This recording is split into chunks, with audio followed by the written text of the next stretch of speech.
That is my traditional Indian name. My English name is Jerome Thomas. I'm the elected chief of the Esquimalt Nation. I'm here representing Esquimalt Nation and welcoming you to our territories of the Lekwungen people, Esquimalt and Songhees Nation. Haichka. Welcome everyone. Thank you.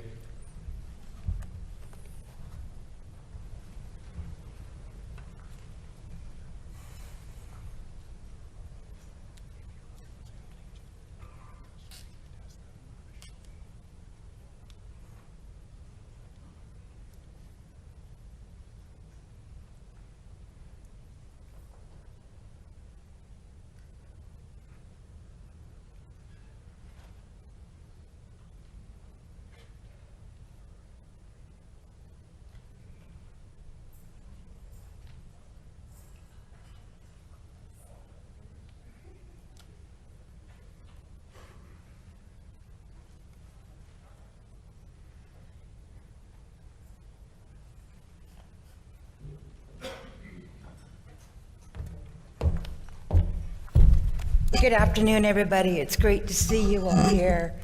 My name is Terry. I'm from the Songhees Nation. I would like to welcome you all here at the Conference Center here in Victoria, BC, for a really important day.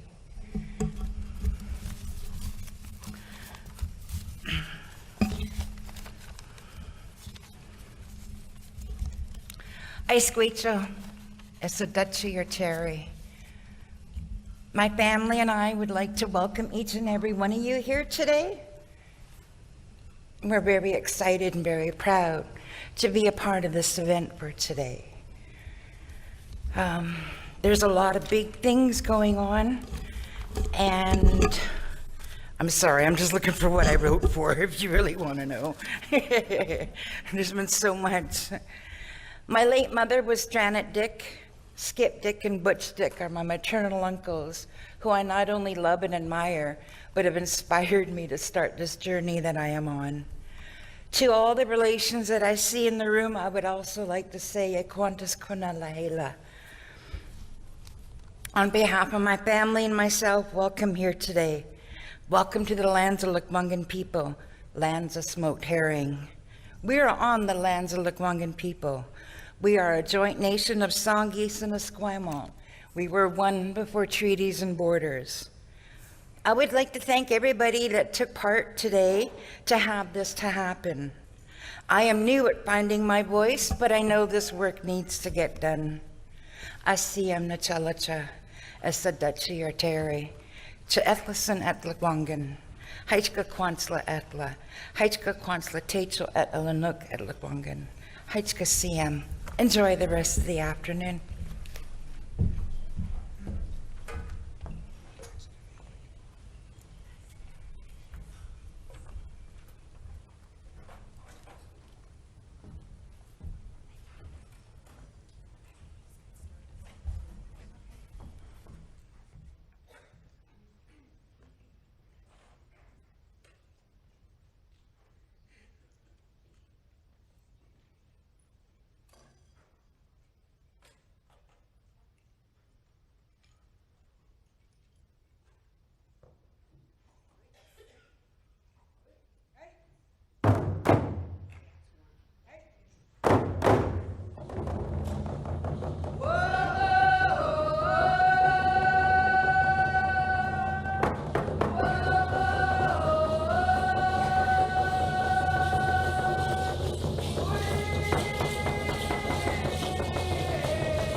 Okay, they want me to use this. We have just the one more song to do, and it's the prayer song. This was taught to us by our late elder, Ray Peter from Cowitson. And we always like to try and keep somebody in our hearts and in our minds that needs that little bit of an uplift.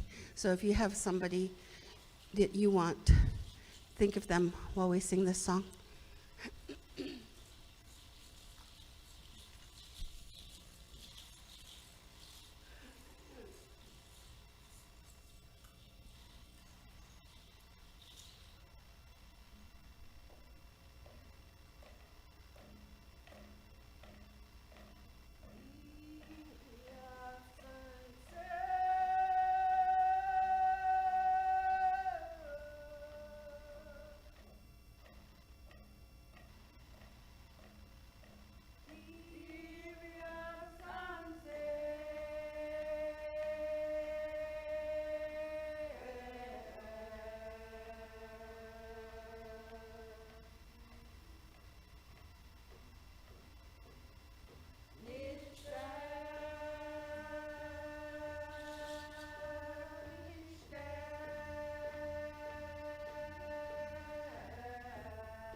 welcome.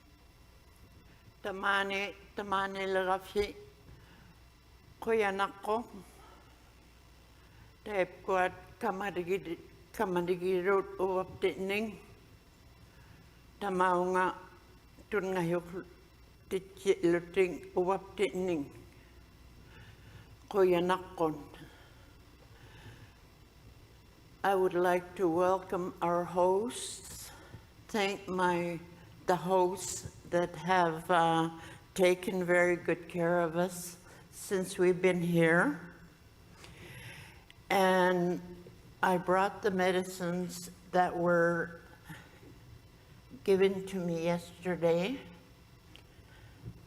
And they are very, very special medicines for me.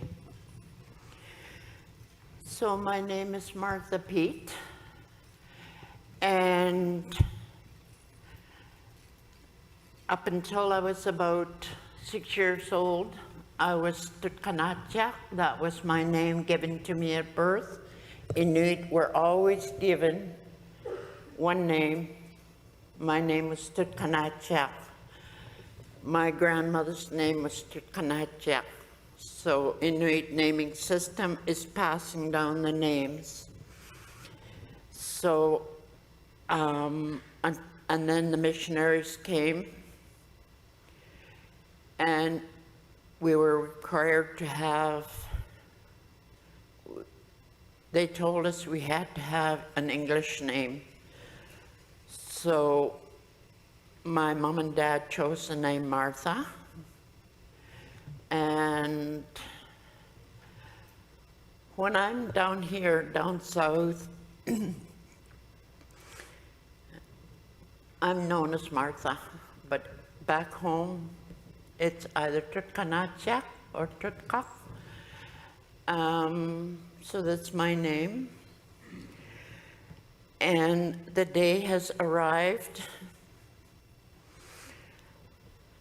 I want to thank all those people who looked after me prior to that for months. I want to thank them from my heart because I have been so well looked after in every way. And all the help I was given, never forgotten. I was thought of first and then helped to the table to eat or that. And I'm very thankful to that. And so I would like to say thank you to everybody that's here, everybody that's all over Canada. And I was born and raised way up in Nunavut, Arctic coast, little tiny community of Taloriak, which is way up along the Arctic coast. And it's about when you get traveling up north and you land in Yellowknife, it's about 4 or 5 hour flight from Yellowknife. That gives you a little bit of an idea where I come from. And I have been living in Winnipeg for the past 34 years. I guess, in a way, Winnipeg is my home. But the north, the strength my mom and dad had in teaching me about everything, the laws, the Inuit laws. And for a while there, when I was very young, I lost my strength. I was not happy until I started thinking back on my mom and dad were so strong.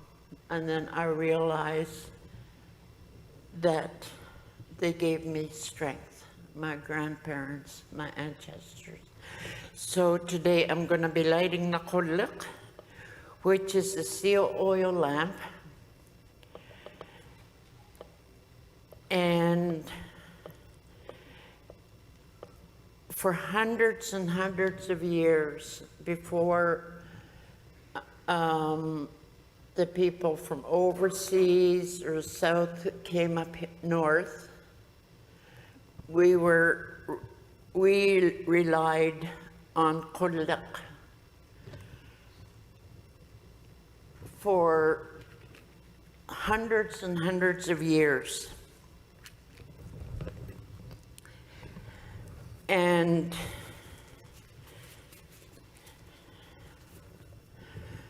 it was our source of heat,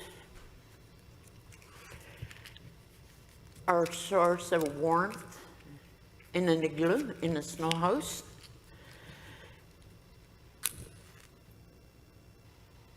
And it was our only source for making hot water for tea, which the tea we collected from the land.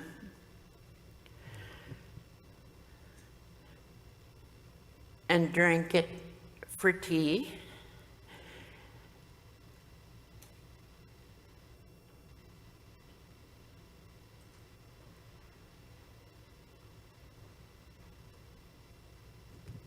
When my mom was lighting the kullik, she wouldn't use as many matches.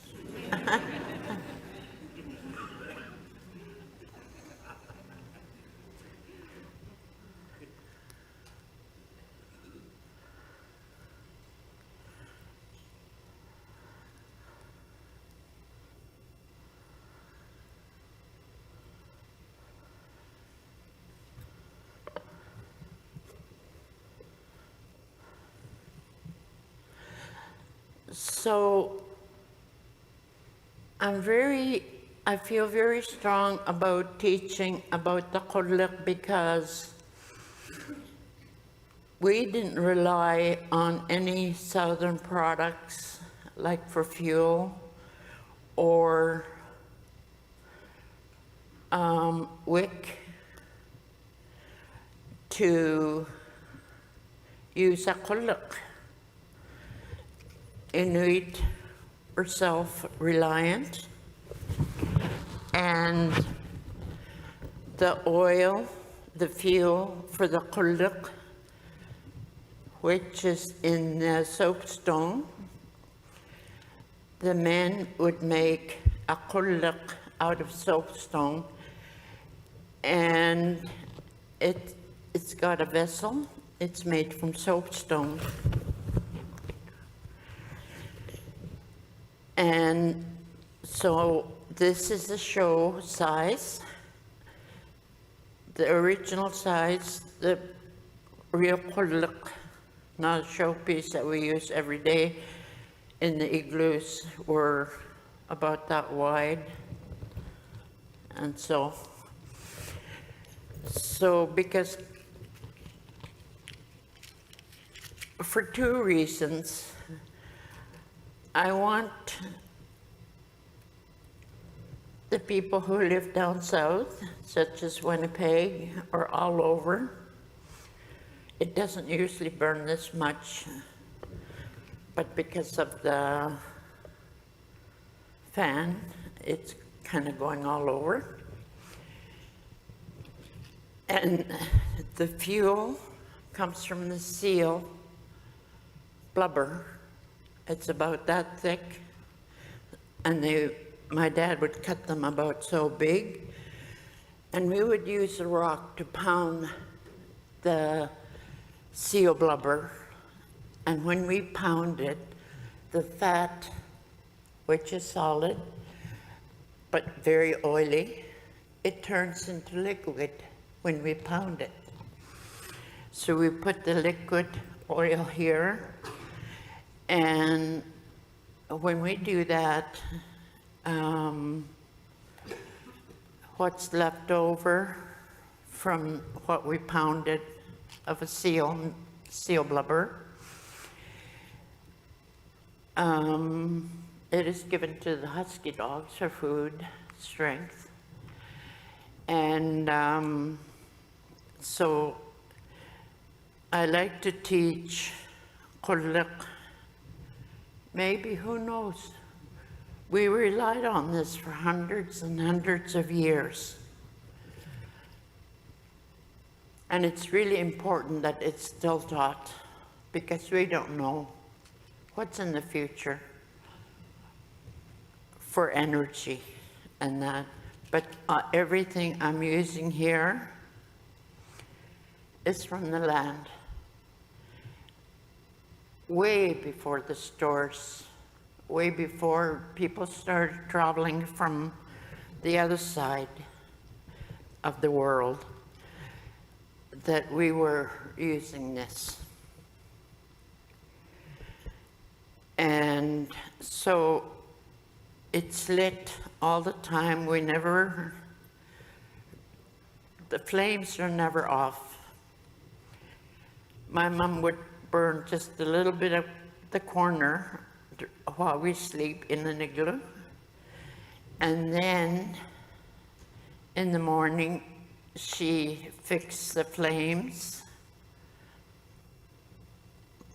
so that they don't burn so much soot. And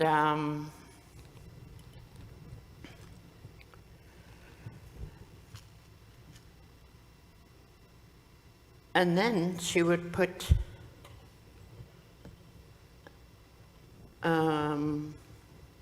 a kettle over it.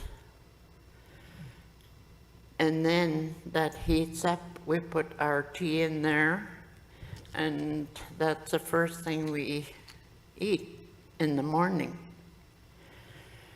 And it was years later when the stores came that we were able to fry bannock over it also. And if we wanted to cook any meat, because some days we ate a lot of frozen fish, frozen caribou, but if we want to have something cooked, especially the elders quite often wanted change. So my mom would put water in a pot and put fillets of fish in there. Steaks of fish in there in the water and boil them. And same way with seal meat, we boiled it and ate it. So I think I was about 8 years old when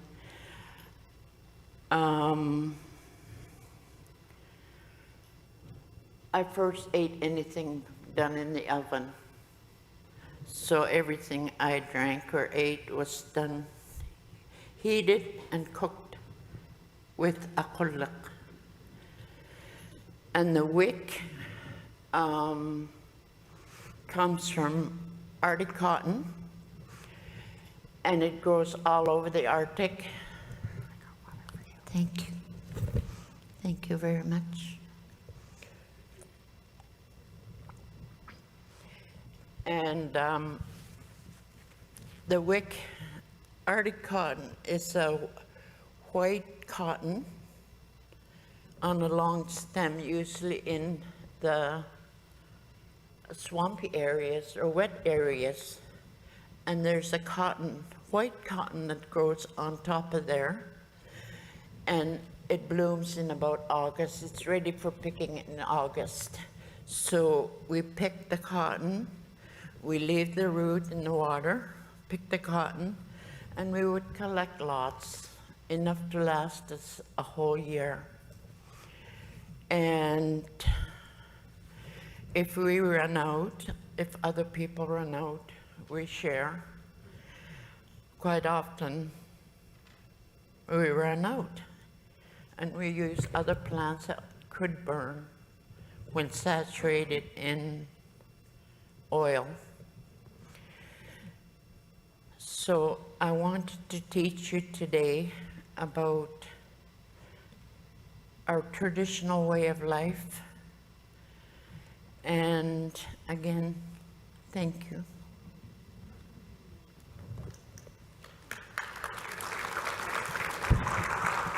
Thank you.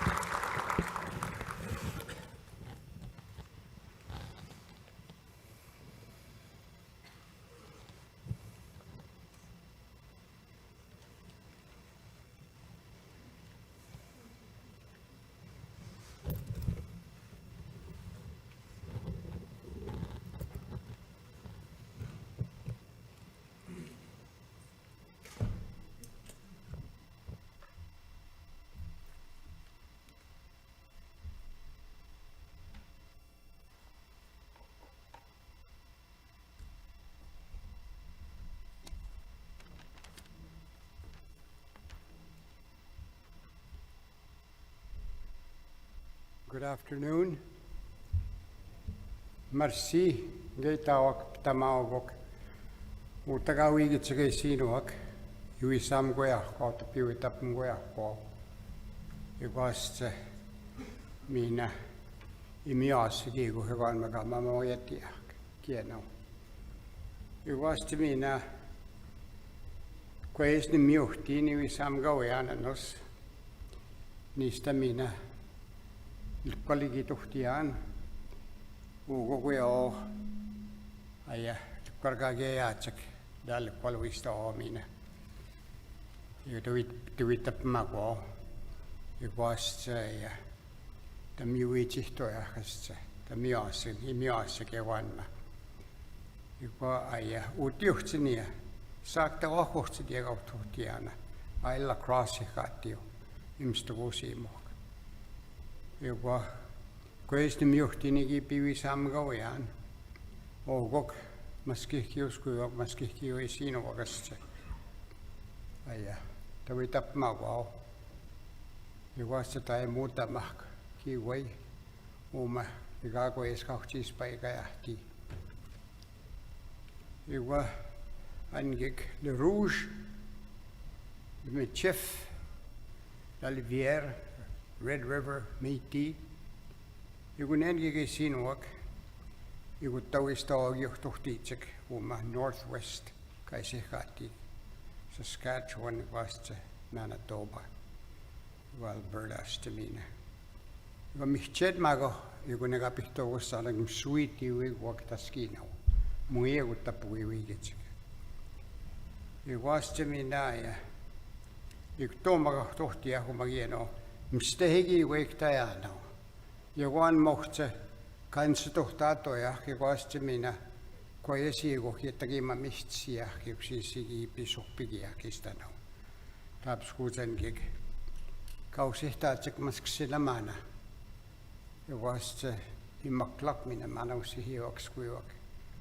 Miksi te higitsek, juhi miasse kevanma. Joku tohtsikin tohtaa kaunau. Jokuasti minä Awaia, la violon, mina kaktuhtigit, awa, kawigituhtigit. Ja kun tämän ohtsajan mä, kauhiuhtsapäivän mä Red River Jig, kai sihkaatik maana. Ja kun tei juhtsapäivän vaan mä. Ja kun sitten le pavillon, mina maana kaaja. Le pavillon ktaja nau, Métis, le Métis, Red River Métis ohtsa, ja vaan mä. Pavillon kajajak. Ja kun minä potasaagihtaa ja minä vaan mä kienoan muhti yksi sen meidän stuhtagavajak. Kistän omina. Ja vasta minä ja kueskumas kausiuin ktajano. Kipi ugo kajahti uhtsa tapskuts Jim Sinclair ugoja Nabla Fontaine minä piäkisi kaasupiak. Jim Carrier minä piäkisi kaasu. Ja kun enkin kajasi ni ganista pihtokussana ipassa kuunaatsak. Ja kun enkin pui kauheaa tavan iksutota ajahko. Ja kun ei minä skihtiin omina omalle rouge la rivière ma mi chef anusso magaya. Muy voiskosti pispa mihin kauno. Kajahti. Joka kiapets annos oma puhuta maamtunihta mahikunen he kiwa ja igago ja siuhtsi pispa mihin kojakko. Ogo maski kiuinuak. it was to maskikiu skuok. It was to yoshuma maskikiwin maskikiga pamihtatsik. Lila ptalek sisigiwe. Iwa mage wa kwesnin stuhtine go piegiwe. Pogota puiwin tapachihtayak. Iksise po kaskihtalao maskausiwin tayak. Tamamawatoskiyak. Utiet nigan. I want to thank the Coast Salish people for welcoming us to their territory. It's been really beautiful and wonderful, and I just immensely enjoyed the young people that were dancing here for us today, and the songs and the way they welcomed us. We thank you so very, very much for that.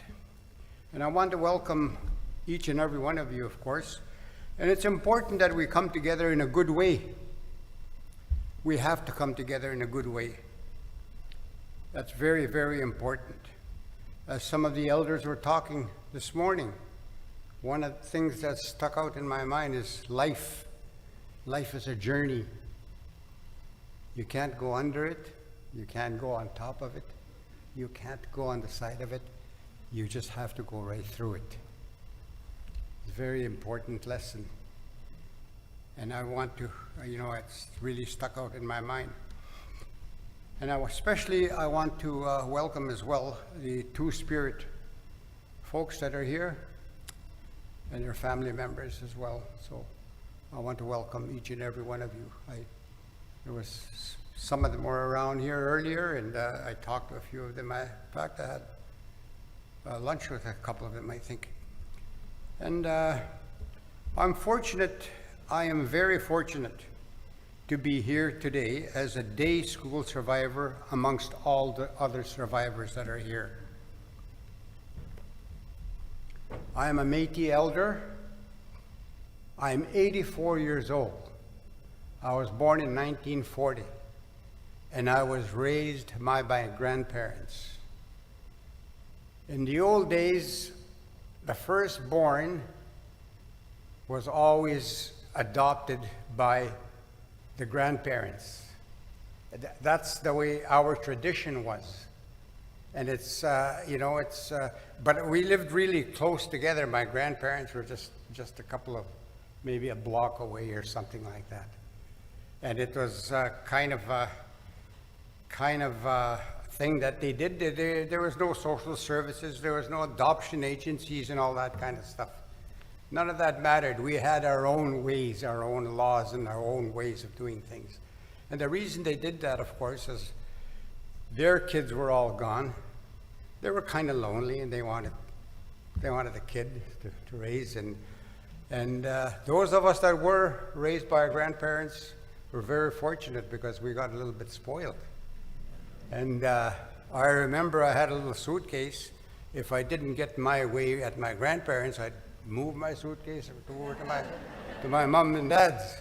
And then if I didn't get my way there, I'd move back again.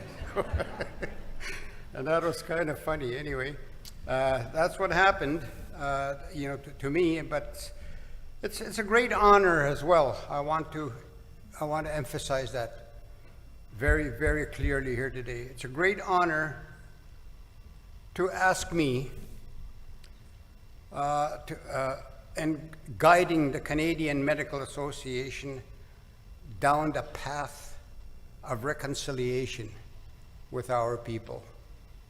That is a great honor, and I don't take that lightly. And I have been meeting with a lot of my people in my community, particularly the elders and the ladies. Very, very important. They have a lot of information. My wife was one that was forced sterilization, and we went through that, of course, and it happened. And there was a lot of those kind of things that somehow we need to deal with. My wife passed away about 8 years ago. We were dealing with cancer for quite some time, and but we were blessed with a lot of kids, and now I have grandchildren, and I have great-grandchildren. And for some reason, I prefer my great-grandchildren to my children. At least they accuse me of that all the time anyway. But I think it's important, you know, that you know, being born in the Red River Valley, our nation is a proud one that expresses our rich culture through beautiful flower work, you know, flower beadwork. And my mother used to sit down for hours and hours beading, making moccasins, mucklucks, jackets, and all of those kind of things. Our ancestral Michif language is very, very important to us. That's what makes us who we are. And the joyous sounds of the Métis fiddle. This gentleman is going to be showing us what it sounds like. And that, you know, that music inspired the Red River Jig. You have all danced the Red River Jig, I know that. Our infinity flag is a symbol of our social, political, and economic self-determination. As a Red River Métis, a strong legacy which has been passed down through our ancestral kinship ties, empowering new generations. Despite the strength and prosperity of the Red River Métis today, the legacy of colonization has left scars on our people that can be seen to this day. Although Canadians believe healthcare is a fundamental human right, Indigenous peoples have consistently been met with routine discrimination at the hands of the medical professionals in Canada. That is a truth. We have to have truth before we can have reconciliation. That is the truth. I have always believed we need to know the truth before we can have reconciliation. I've always believed in that.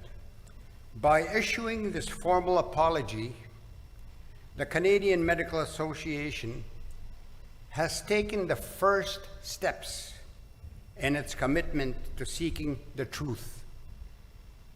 It's just a first step. It's going to be a long process. Kinwes kanutsih tanaw, tagawimi sa huswa, tagawimi oyayak. It's going to take a long time because there's a lot of damage and harm that was done to our people. And many of them to this day will not even address that. They will not admit it. Many, I know many. And that's the fact of the matter. We need the truth first. And I'm so happy that the Canadian Medical Association has taken the first steps. I look forward to working with the Canadian Medical Association as the truth guides their efforts to improve Indigenous health outcomes towards the path of reconciliation with us. And I want to thank each and every one of you for listening to me today, and I wish you great tidings, and please have a safe journey home. And I want to thank all of the people, the Coast Salish people that welcomed us here today. Merci.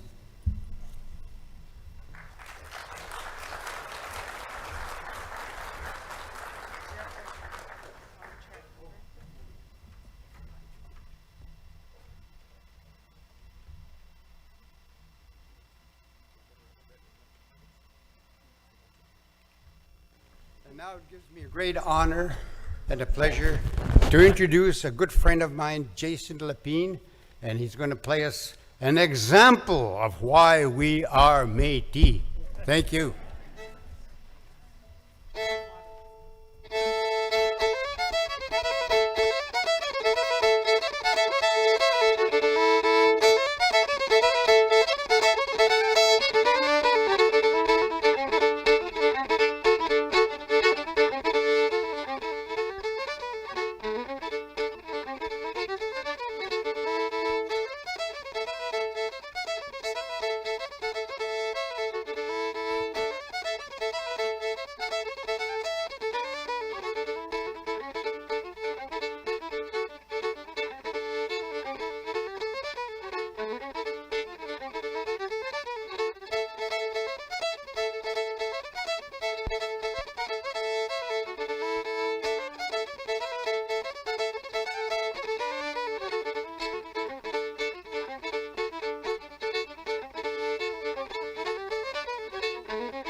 Good afternoon.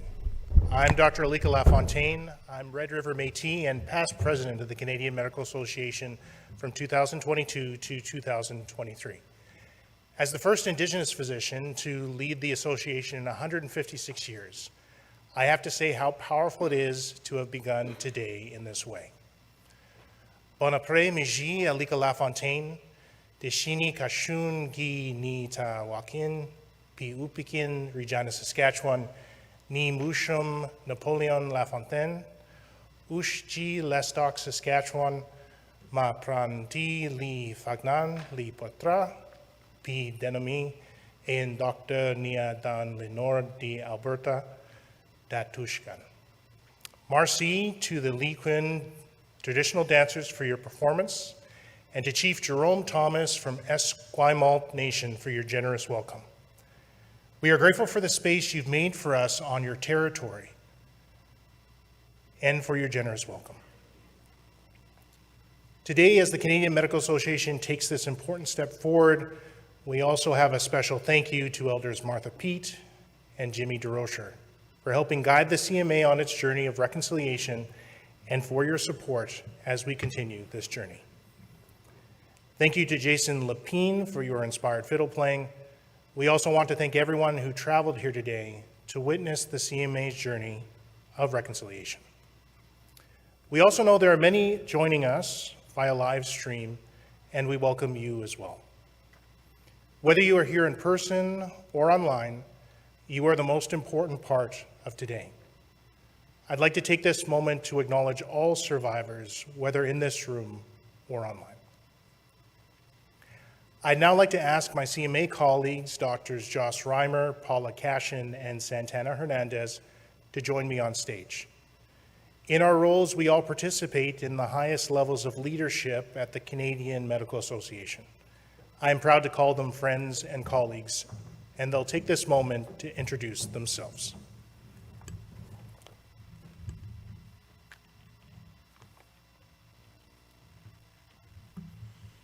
Hello. My name is Santana Hernandez. I am a Dene woman from the Cold Lake First Nation and the Lidley Nation on my father's side and Dutch ancestry on my mother's side. I would also like to acknowledge the Stolo Nation, the Sinaik, the Syilx, the Tanaha, and the Shoquepnek nations, where I was privileged to grow up and raise my 4 beautiful children. I feel immense gratitude to be back here on the territory of the Songhees and Esquimalt peoples, where I completed one of the first steps on my journey to become a physician and completed my Bachelor of Indigenous Social Work here at the University of Victoria. Because of the incredible generosity of the elders and their teachings of these lands, I was given the tools and the skills that I have to serve me and my patients well. As we enter our time together, I'm thinking of the power of water. My communities are lake and river people, and today we are on the shores of the mighty ocean. My elders taught me during time of healing to go to the water and let it cleanse you. Like it does for Mother Earth, let it wash away and start new. Let the water give life to new growth. That's why we gather here today, to begin a healing process and foster new growth. Masicho, thank you for being here with us today, and thank you for being on this journey with us.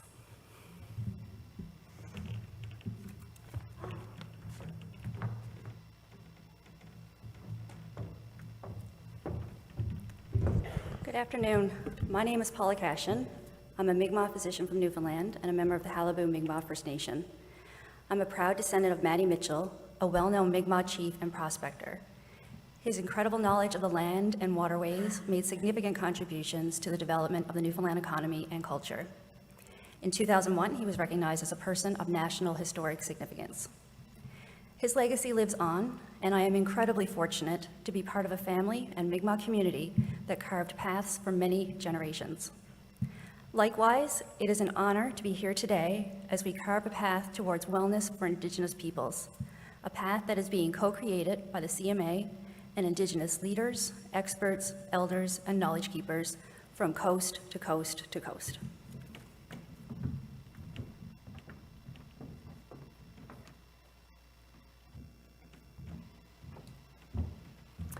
Hello, my name is Joss Reimer. I am a public health physician and president of the Canadian Medical Association. I was born in a settler family in the same Red River Valley that we just heard Elder Jimmy talking about. My father moved to Canada as a young child. My mother was born in Canada, but to a settler family. And my ancestors have lived around the world in Russia, Serbia, Scotland, China, and Holland.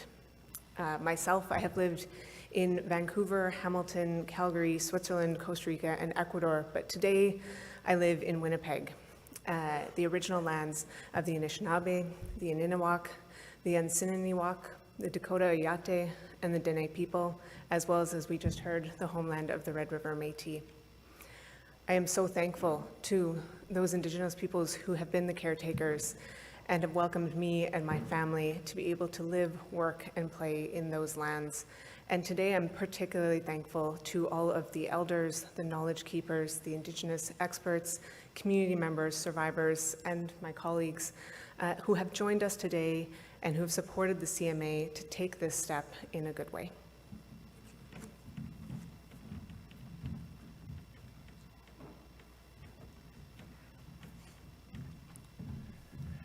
As we begin the presentation, we remind guests in person and online that there are resources available if you need emotional support.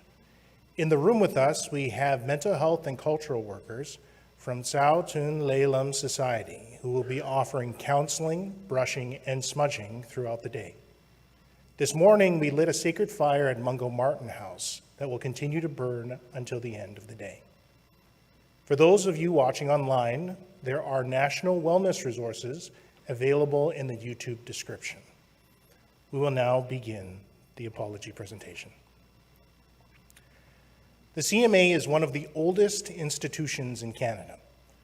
Founded in 1867 by 164 physicians who gathered at the Grand Hall of Laval University in Quebec City, it had the goal of elevating standards of care for patients. In the early 1900s, the CMA campaigned for the Canadian Medical Act, which introduced a standard medical licensing and registration program across Canada, ensuring all practicing physicians met standards to protect patient safety. In 1911, the association launched the Canadian Medical Association Journal to support new research, keep physicians up to date on breakthroughs in the field, and share ideas and opinions. In the face of the 1918 influenza epidemic and a persistently high infant mortality rate, the CMA led the charge to create the Federal Department of Health, which is known today as Health Canada. The association later spurred the creation of the Canadian Cancer Society to raise awareness, promote research, and improve treatment options. When SARS struck in 2003, the CMA's call for national action resulted in a new Public Health Agency of Canada.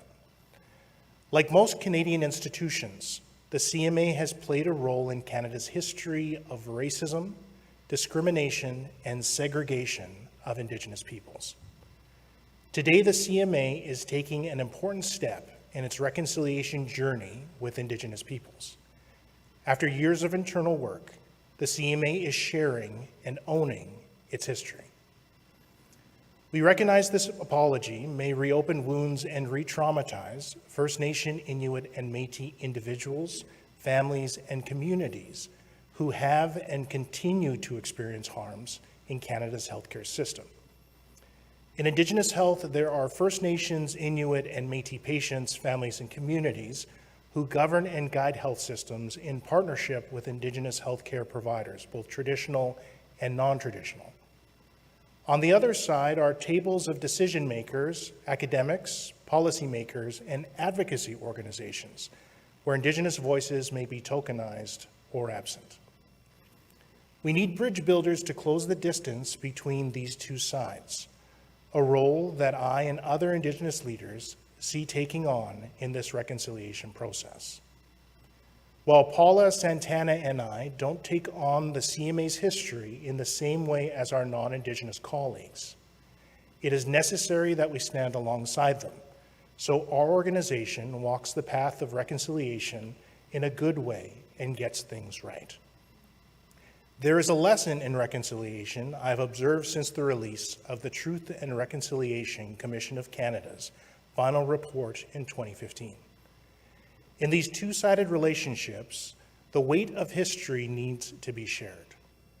If it is carried only by one side, Indigenous peoples advocating for attention and action to change unjust and inequitable behavior, policies, or legislation, or non-Indigenous peoples trying their best to do the same, one side will eventually break. There are parts of history that Indigenous peoples must leave for settlers to carry. But there are many places where it's appropriate and needed for us to share the weight of change. We are lifting together so the CMA can keep moving forward. We as Indigenous peoples and leaders within this organization believe the CMA authentically wants to change. We walk with our colleagues on the path of reconciliation together, standing where we should stand and speaking what should be said. We are grateful to the bridge builders both inside the CMA, the Indigenous Guiding Circle, consultants, advisors, and staff, and outside the CMA for your efforts to bring us to today. I'll now invite Dr. Hernandez to talk about the CMA's journey of reconciliation.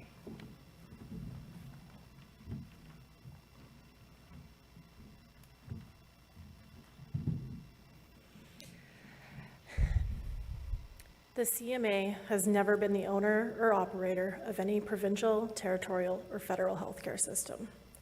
Before the establishment of the first medical insurance plan in Saskatchewan in 1962, healthcare was a patchwork of private, nonprofit, and charitable systems.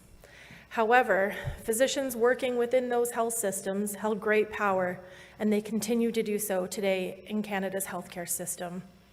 First Nations, Inuit, and Métis people were provided segregated care within the Indian Hospital Program, which the federal government operated from the 1930s onward, a program that was defunded and absorbed into provincial and territorial health systems in the 1970s and 1980s. As publicly funded healthcare system spreads across Canada, a principled approach to funding was implemented through the 1984 Canada Health Act. The CMA remained a key voice in advocating for the needs of Canadians. It would take the failure of the 1987 Meech Lake Accord and the subsequent Royal Commission on Aboriginal Peoples in 1991 for the CMA to acknowledge that in its advocacy for the needs of Canadians, it had failed to recognize or account for the needs of First Nations, Inuit, and Métis patients, families, and communities. This in turn spurred the CMA to begin Indigenous-specific advocacy in the 1990s, led by Dr. Vince Tukane Ojibwe from the Bidigan Nishnabek and past president of the Native Physicians Association of Canada, a precursor to the Indigenous Physicians Association of Canada. Small-scale projects would follow, along with intermittent public statements that showed a growing acknowledgement of the physical, psychological, cultural, and spiritual harms experienced by First Nations, Inuit, and Métis people through interactions with the provincial, territorial, and federal healthcare systems. Then came a series of reports from the Truth and Reconciliation Commission of Canada, the National Inquiry into the Missing and Murdered Indigenous Women and Girls, Dr. Allen and Smiley's paper, First People, Second Class Treatment, and the In Plain Sight report out of British Columbia. These and other reports continued to amplify the need for the CMA to accelerate and expand its efforts in reconciliation. In 2020, the CMA adopted a long-term strategy framework called Impact 2040 that focused on achieving impactful and inclusive system-level change. The CMA Board of Directors prioritized Indigenous health and ensured this work would be Indigenous-led.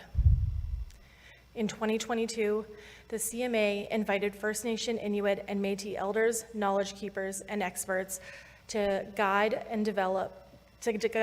the development of an Indigenous health goal to clearly define the work ahead of us. An important step that this Indigenous Guiding Circle recommended was for the CMA to review its past and acknowledge the harms First Nations, Inuit, and Métis peoples experienced in the healthcare system. This would lead to an apology by the CMA as the national voice of physicians for harms experienced by First Nation, Inuit, and Métis individuals, families, and communities. That history is what brought us here today. Dr. Cashin will now speak to the CMA's Historical and Ethical Review report.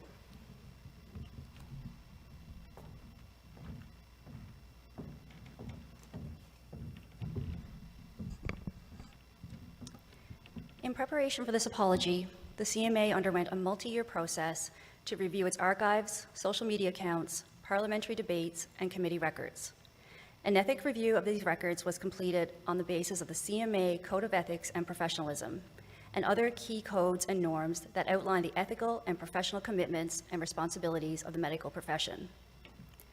The Canadian Medical Association Journal, the CMAJ, is in the process of conducting a similar review of its contents in partnership with the National Collaborating Centre for Indigenous Health, the results of which will be available in 2025.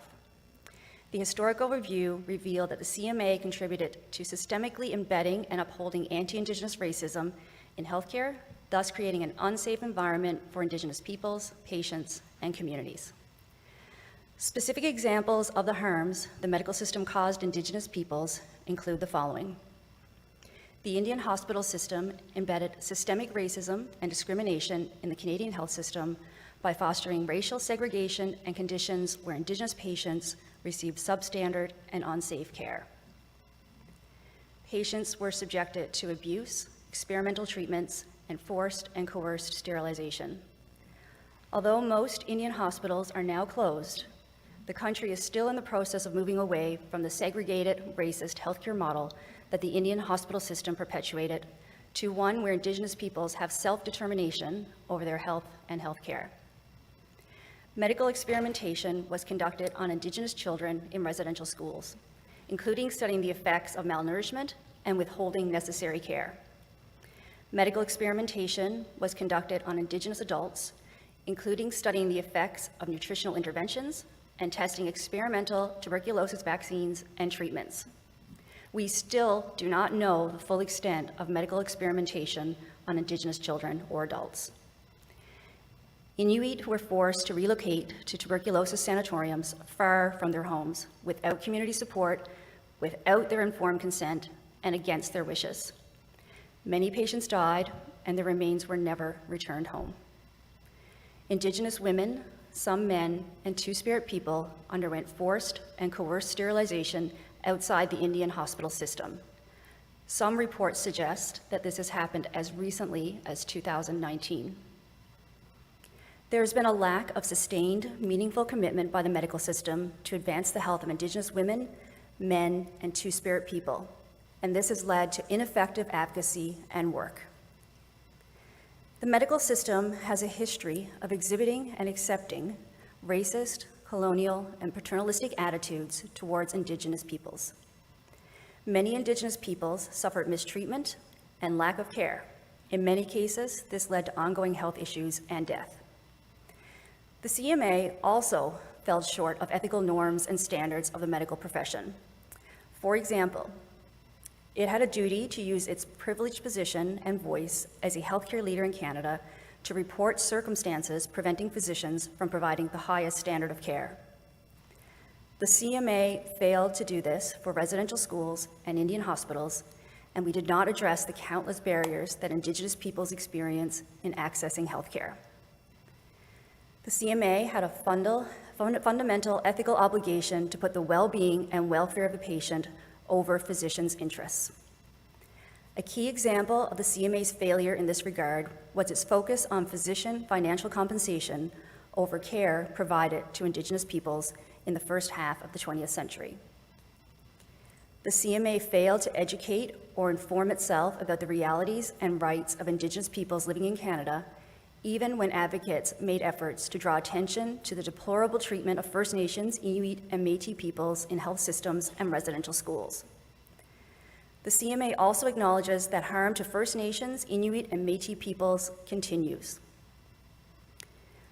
Racism and negative stereotypes of Indigenous peoples continue to impact the quality of care that medical professionals provide to Indigenous peoples. Medical providers and organizations are ill-informed about the health-related realities and rights of Indigenous peoples in Canada.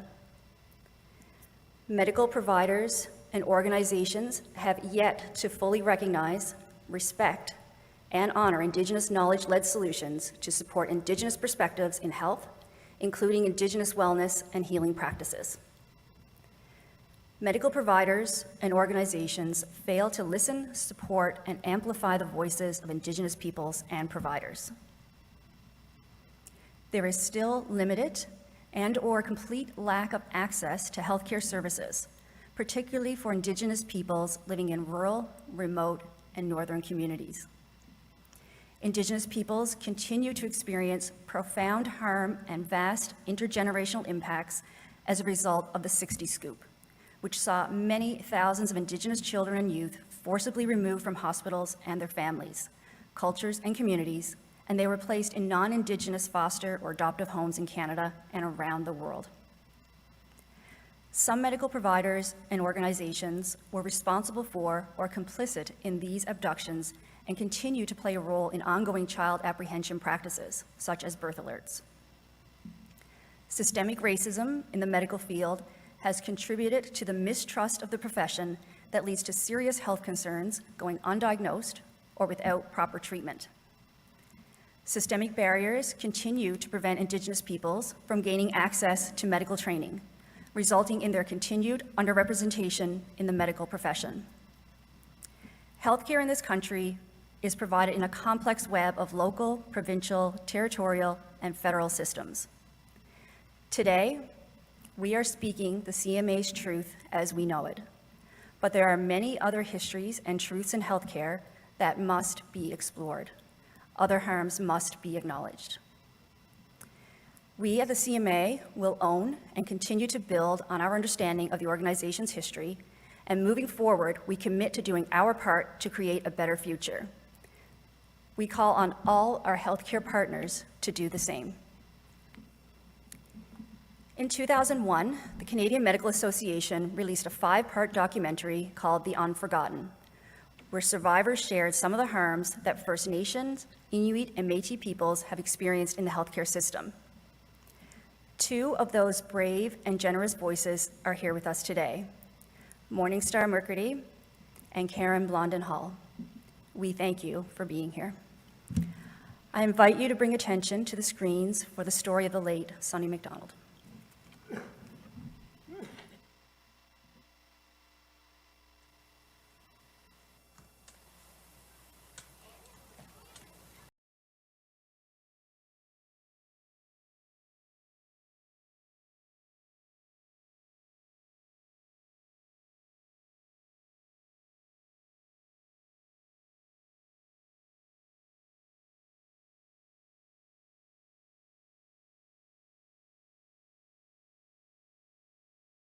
I was born and raised in Fort Chipewyan, Alberta. I'm of the Chipewyan tribe. And at a very young age of 7.5 years old, I caught tuberculosis. And in the classroom, I was coughing up blood on my desk. The nuns decided to send me to Edmonton. We caught a little aircraft, a small bush plane, and the morning after, I was accompanied to the railroad station. And they used to call the train the Muskeg Express, because a lot of that track was built on muskeg. I arrived in Edmonton, and I'm assuming she was from the Charles Camsell Indian Hospital. She met me there and took me to the hospital.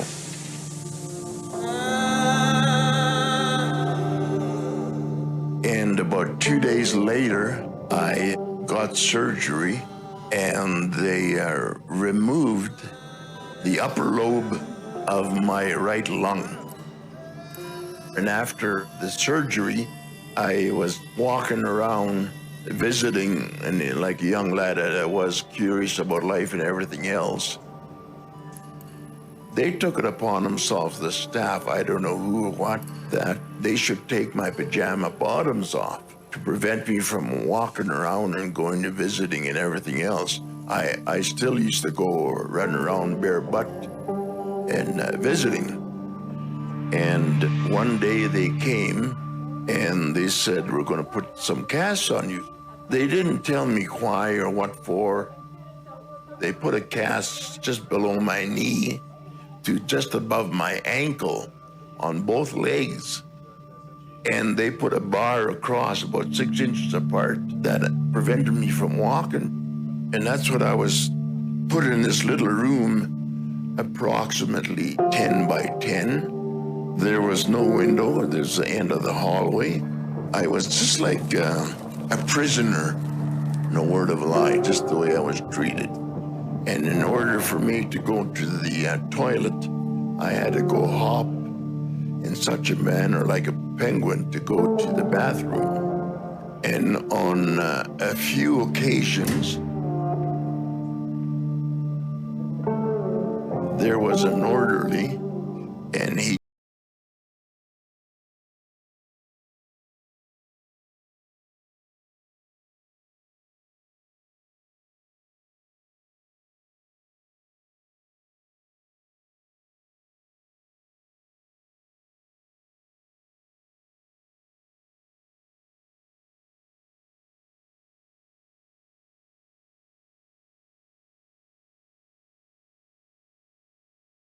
the blue, they said, we're sending you home. One of the biggest joys in my life is leaving that hospital and going home. In this whole life that I experienced, you will not see any tears in my eyes, for I quit crying a long, long time ago. There comes a point where now, in my lifetime, I'm compelled to tell my story. My name is Sonny James McDonald, and I want the world out there to know exactly what happened.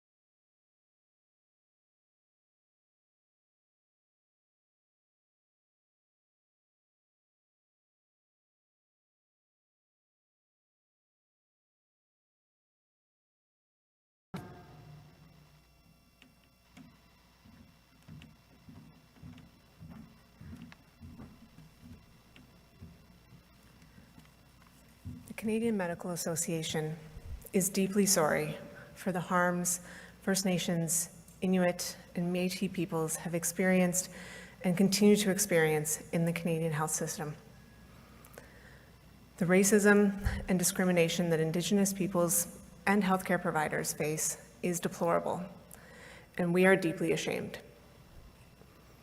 As the national voice of the medical profession, we are sorry for the actions and the inactions of physicians, residents, and medical students that have harmed Indigenous peoples. We recognize the significant power that physicians have historically had and continue to have in the health system. Physicians play a critical role in the provision of health care, and they have obligations and accountabilities to patients, to the health system, and society. As an association, our purpose is to support the medical profession and create a more sustainable, accessible, and equitable health system for all patients and providers. In failing to address systemic anti-Indigenous racism in healthcare, we have failed to fulfill this purpose. We have not lived up to the ethical standards the medical profession is expected to uphold to ensure the highest standard of care is provided to patients and trust is fostered in patients, in physicians, residents, and medical students. We realize we have left Indigenous peoples out of that high standard of care. To Indigenous peoples living in Canada, we apologize to you. We are sorry. We are sorry we have lost your trust and for the harms that you, your ancestors, your families, and your communities have experienced. We acknowledge there are ripple effects on future generations. We take ownership of the CMA's history, and we are committed to righting our wrongs and rebuilding our relationship on a foundation of trust, accountability, and reciprocity. We accept responsibility for the CMA's actions and inactions. We know there is nothing we can do to take back what has been done. We can only move forward, beginning with our commitment to work in partnership and in reciprocity with Indigenous peoples to advance reconciliation in healthcare. We humbly acknowledge that we are on a learning journey. We will make mistakes despite our best efforts, but we commit to acknowledging those mistakes, learning from them, and continuing forward in a meaningful, tangible, and sustained way. This would not be possible without the graciousness of elders, knowledge keepers, and Indigenous partners who have shared their teachings, knowledge, and truths with us. Their courage to trust and take steps alongside us does not go unnoticed. They have guided, pushed, and kindly shared with us, even though it has been, without a doubt, an emotionally, spiritually, and mentally taxing process to relive painful memories and share intimate community knowledge. Their kindness, honesty, strength, and willingness to share will never be forgotten. As we begin our unlearning and relearning, we humbly take these teachings with us and hold them at the forefront of our interactions with Indigenous peoples in the CMA's future commitments and work. L'Association médicale canadienne est profondément désolée des préjudices que les Premières Nations, les Inuits et les Métis ont subis et continuent de subir dans le système de santé. Sorry for the harms First Nations, Inuit and Métis people have experienced and continue to experience in the Canadian health system. The racism and discrimination that Indigenous patients and healthcare providers face is deplorable, and we are deeply ashamed of that. As the national voice of the medical profession, we are sorry for the actions and inactions of physicians, residents, and medical students that have harmed Indigenous peoples. We recognize the significant power that physicians historically had and continue to have in the health system. Physicians play a critical role in the provision of health care, and they have obligations and accountabilities to patients, the health system, and society at large. As an association, our purpose is to support the medical profession and to create a more sustainable, accessible, and equitable health system for all patients and providers. In failing to address systemic anti-Indigenous racism in healthcare, we have failed to fulfill this purpose. We have not lived up to the ethical standards the medical profession is expected to uphold to ensure the highest standard of care is provided to patients and trust is fostered in physicians, residents, and medical students. We realize we have left Indigenous peoples out of that high standard of care. To Indigenous peoples living in Canada, we apologize to you. We are sorry. We are sorry we have lost your trust and for the harms you, your ancestors, your families, and your communities have experienced. We acknowledge there are ripple effects on future generations. We take ownership of the CMA's history, and we are committed to righting our wrongs and rebuilding our relationship on a foundation of trust, accountability, and reciprocity. We accept responsibility for the CMA's actions and inactions. We know there is nothing we can do to take back what has been done. We can only move forward, beginning with our commitment to work in partnership and reciprocity with Indigenous peoples to advance reconciliation in healthcare.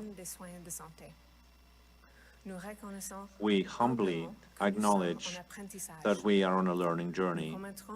We will make mistakes despite our best efforts, but we commit to acknowledging those mistakes and to learn from them and to continuing forward in a meaningful, tangible, and sustained way. This would not be possible without the graciousness of elders, knowledge keepers, and Indigenous partners who have shared their teachings, knowledge, and truths with us. The courage to trust and take steps alongside us does not go unnoticed. They have guided, pushed, and kindly shared with us, even though it has been, without a doubt, an emotionally, spiritually, and mentally taxing process to relive painful memories and share intimate community knowledge with us. Their kindness, honesty, strength, and willingness to share will never be forgotten. As we begin our unlearning and relearning, we humbly take these teachings with us, and we hold them at the forefront of our interactions with Indigenous peoples in the CMA's future commitments and work. I would please ask that everyone, both in the room and online, pause now for a moment of silence.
Every year my drums get heavier.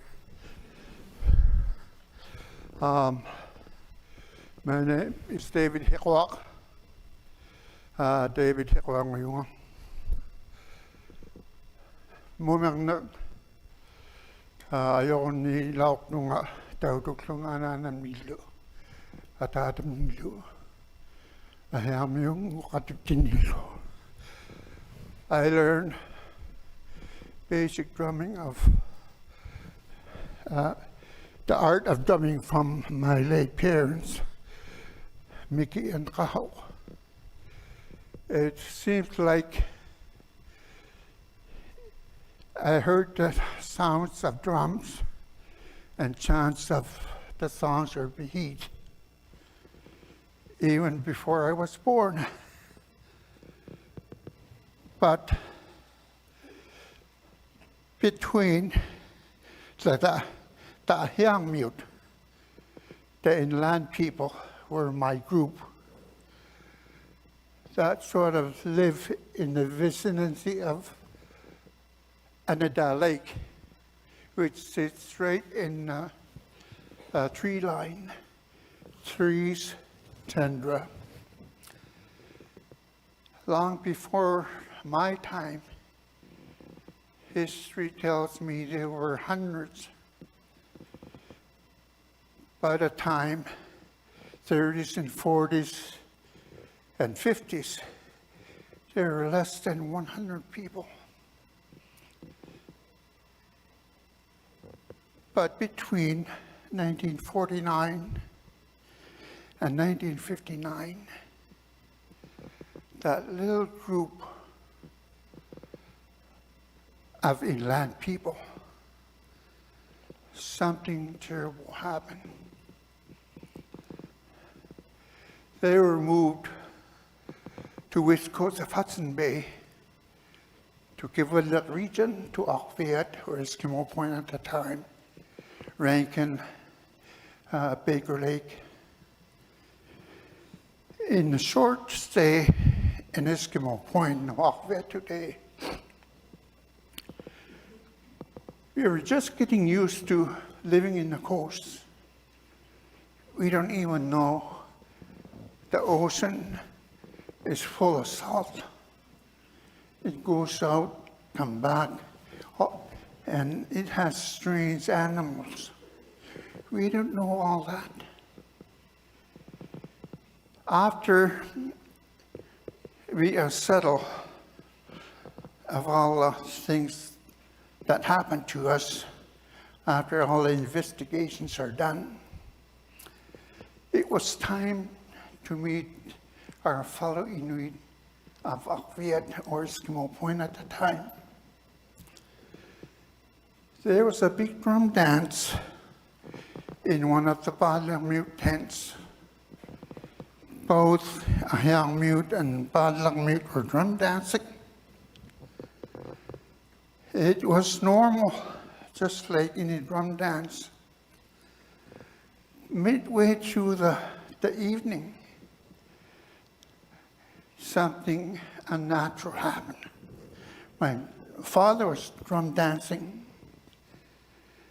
If you think I'm short, he was shorter than me. He was drum dancing away, and out of nowhere, there was a big commotion on the entrance. Civil servant forced himself to grab my father, arm lock him like this, like, please do, and push him towards the ladies who were sitting in a circle. They are the singers of the evening. He was hurt. Music stops, singing stops. Everyone went out all the directions. Not just that, but his drum was also broken by the official. To make a long story short, my mother was, I think, was the backbone of my upbringing. He's strong, sometimes very loud, and she's the one who teach me how to hunt, shoot my first caribou, how to work with elders, adults, to be nice to your peers, that sort of stuff. My connection to music from both my mom and dad, today I'm still carrying that gift they gave me. When my mother passed away, I was living in Iqaluit by then.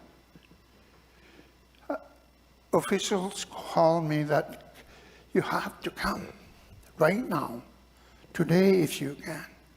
Your mother is very ill.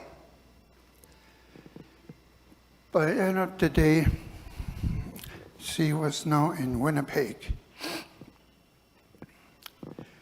And after a day or two, I was given the news that nothing will improve. Doctor said, phone your relatives of the situation and tell us the family decision.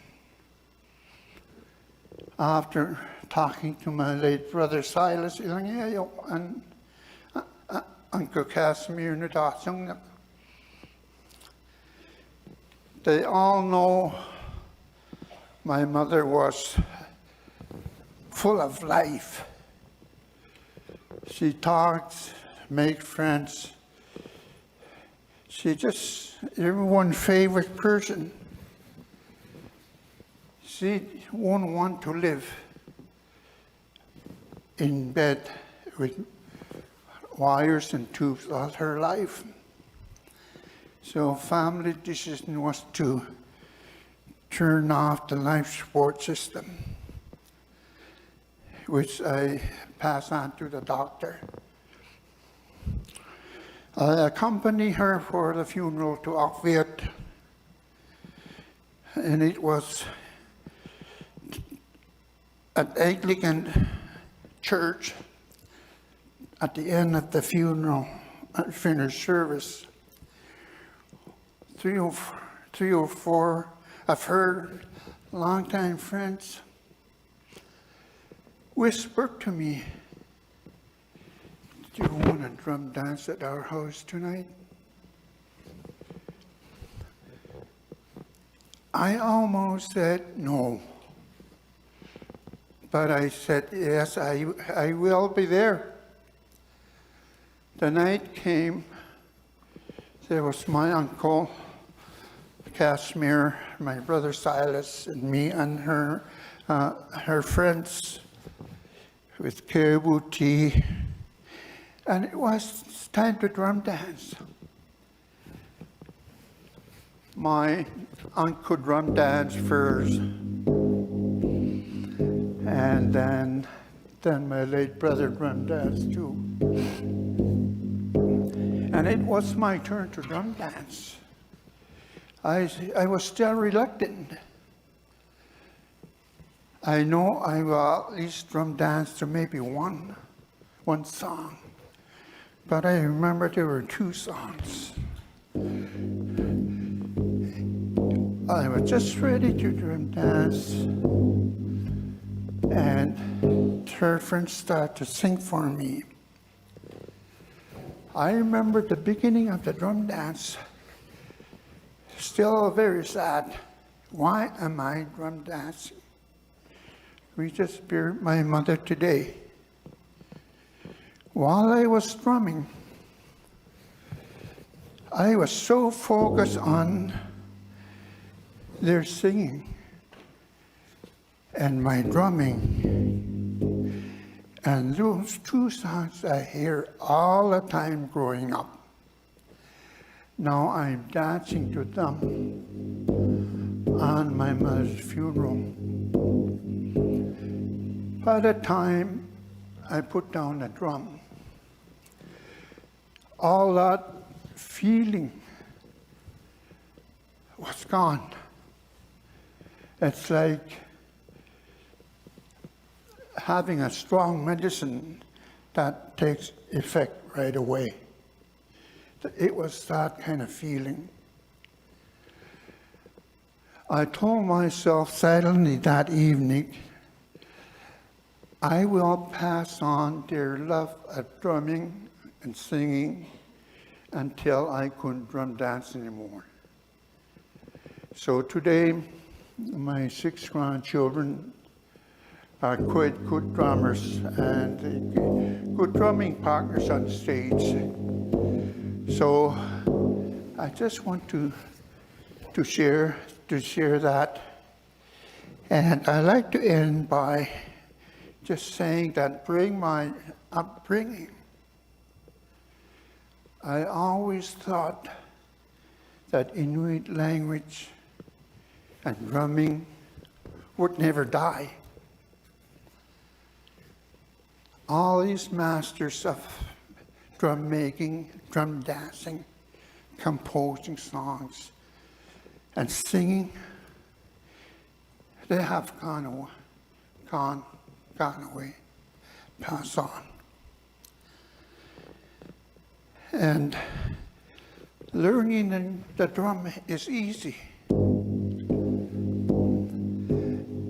And song making is a thing of the past now. Because there's lots of unwritten rules for both men and women. So today, I choose to pass on my knowledge, this much of drumming, to anyone, Inuit, non-Inuit, young and old. So I'd like to thank the organizers for inviting me here.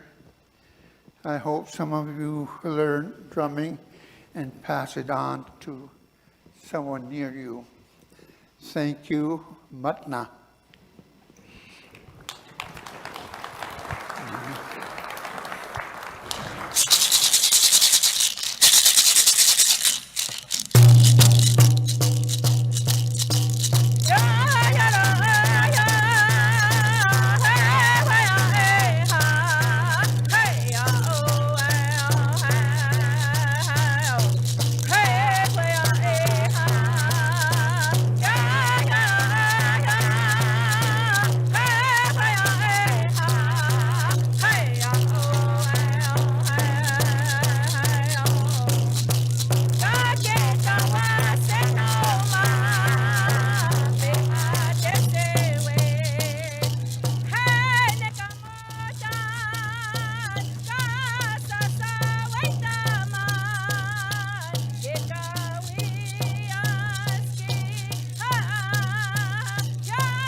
Danse, kita tamskat na fan would si gaso yan, honi chukskopone ko te.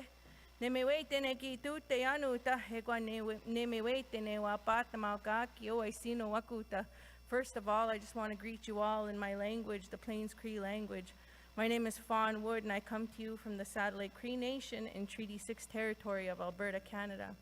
I just want to say it's an honor and a privilege to bring in these beautiful jingle dancers here, and I'll share a little teaching about this jingle dance if you haven't seen it or witnessed it before. This jingle dance comes from the Anishinaabe Ojibwe people of Whitefish Bay, Ontario. It came from a vision that came to one of their elders there, the late Maggie White. And this dance was given to her to heal her people. And in today's time, in today's day and age, we see this dance utilized by many different tribes all across Indigenous territory.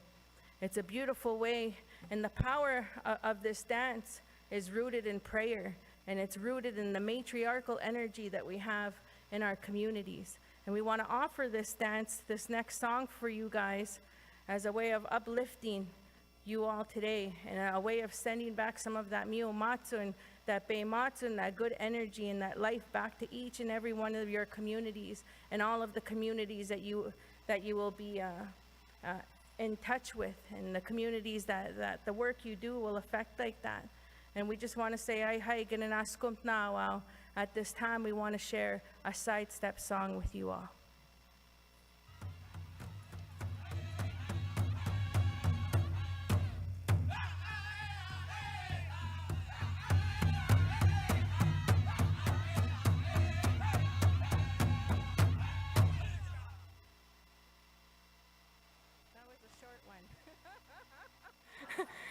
That was the short side of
Thank you to our beautiful jingle dancers. Let's give them a round of applause. Let this dance remind us of the journey towards reconciliation and the importance of Indigenous healing practices. It's through moments like this that we can begin to address the past and move forward with respect and understanding. And that way, when we want to say, ay hay, ginanaskum nawaw, sagit nawaw, we thank you all and we send love to each and every single one of you. Ay hay.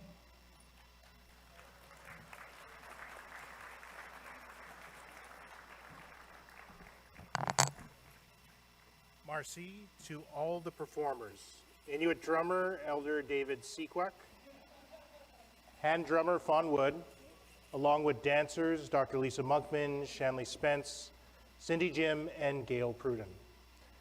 I want to remind people again that health support workers from Sal Tun Lalum Society are available in the room for anyone who feels they need emotional or spiritual support. In addition, the Callwood room across the hall from here is a designated quiet room where you can receive one-on-one support from health support workers.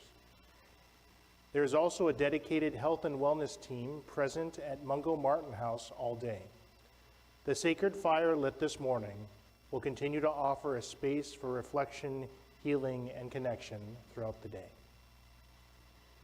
When the Canadian Medical Association first started this work in earnest years ago, it was recognized that getting to this moment would be a hard emotional journey, both for the CMA, speaking as the national voice of the medical profession, and for First Nations, Inuit, and Métis people in person and online who have experienced harm in the healthcare system.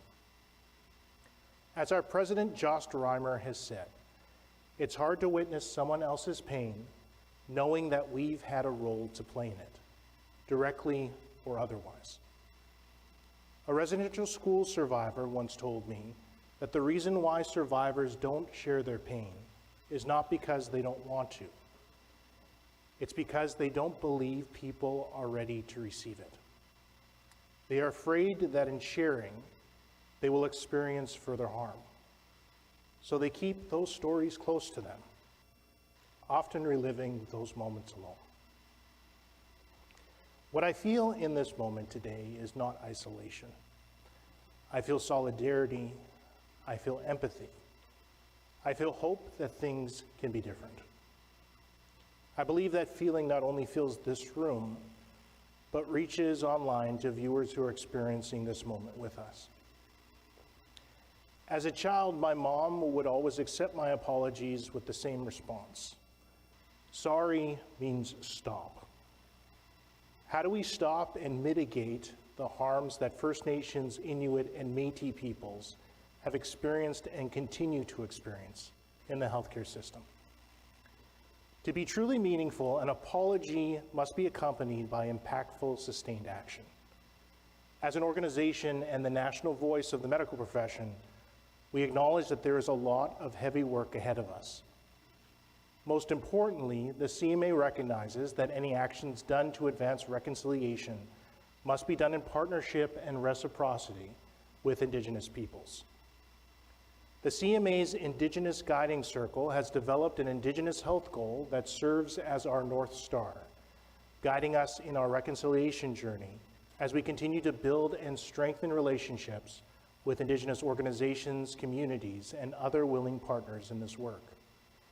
The Indigenous Health Goal calls on the CMA to ensure Indigenous peoples achieve measurable ongoing improvements in health and wellness, supported by a transformed health system that is free of racism and discrimination, that upholds Indigenous peoples' rights to self-determination, that values, respects, and holds safe space for Indigenous worldviews, medicines, and healing practices, and provides equitable access to culturally safe, trauma-informed care for all First Nations, Inuit, and Métis peoples.